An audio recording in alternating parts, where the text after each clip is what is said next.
Say it with me. This is not sushi.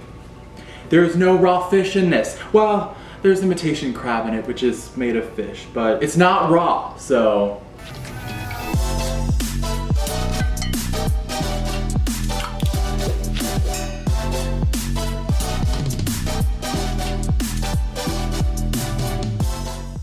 So to start off today, we're going to pick up some specialty ingredients from my favorite place in the world when I was a child, Kim's Asian Market. It's my local Korean store. You probably have one and you can look it up. So the first thing that we're going to pick up is some seaweed sheets to wrap our kimbap in.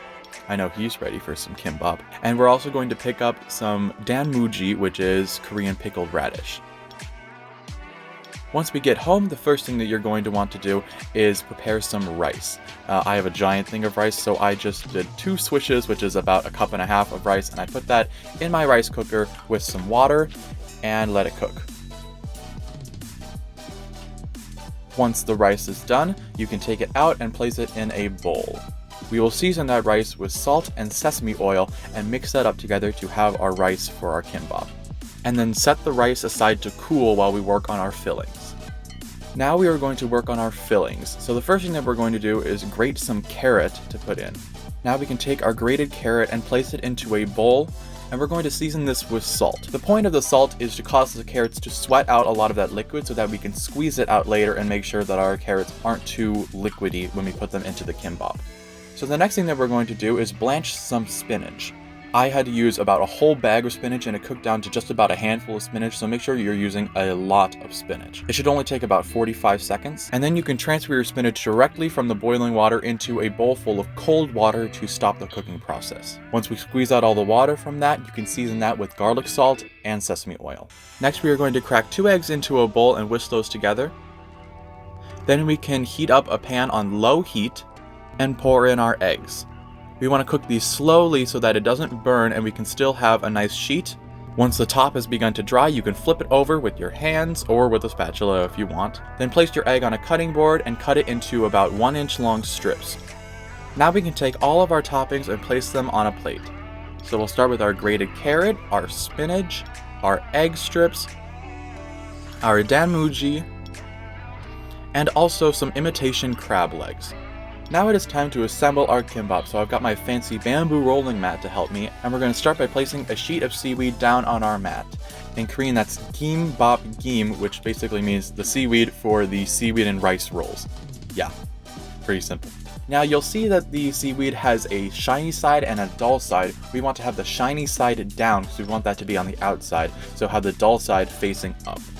So now we're going to spread out some of our rice onto the seaweed. We want a pretty thin layer because the less rice you have, the more space you have for fillings, and that's the good part. So make sure you spread a thin layer of rice onto your seaweed. Cover the whole thing, but leave about a 1-inch strip on the top that doesn't have any rice on it so that you can roll it better. Now we will place on our fillings. We'll start with some of our crab sticks because that's the biggest, and then also our carrot, our danmuji, and our spinach. Then we will finish with some of our egg strips. And make sure that you kind of pack these in there because the tighter that we roll this, the easier it's going to be to cut and stay together. Now it is time to roll our kimbap. So you're going to pick up the edge of the seaweed and place it down right on where the rice stops, and then take the bamboo mat, place it over, and roll it. If you don't have a bamboo mat, you don't need one. You can use saran wrap or you can just use your hands. It just makes it a little bit easier. Also, you can brush a bit of sesame oil on the top to make our rolls nice and shiny. So now we're going to place our roll on a cutting board and then cut about 1 centimeter long rolls of kimbap. Then you can take those and place them on a plate. Now the ones on the end sometimes don't stay together that well, so you can do whatever you want with them. Maybe they're a little snack for you while you work. And with that, you've finished your kimbap. Now Aidan, I hear you say, don't we need some soy sauce or something to dip our kimbap in? No, you don't, because it's not sushi. Kimbap don't need no sauce. The fillings have been seasoned enough for it to have plenty of flavor without needing sauce. So if I catch y'all getting lost in the sauce, we gonna have words, you hear? So let's take a look at that now, shall we?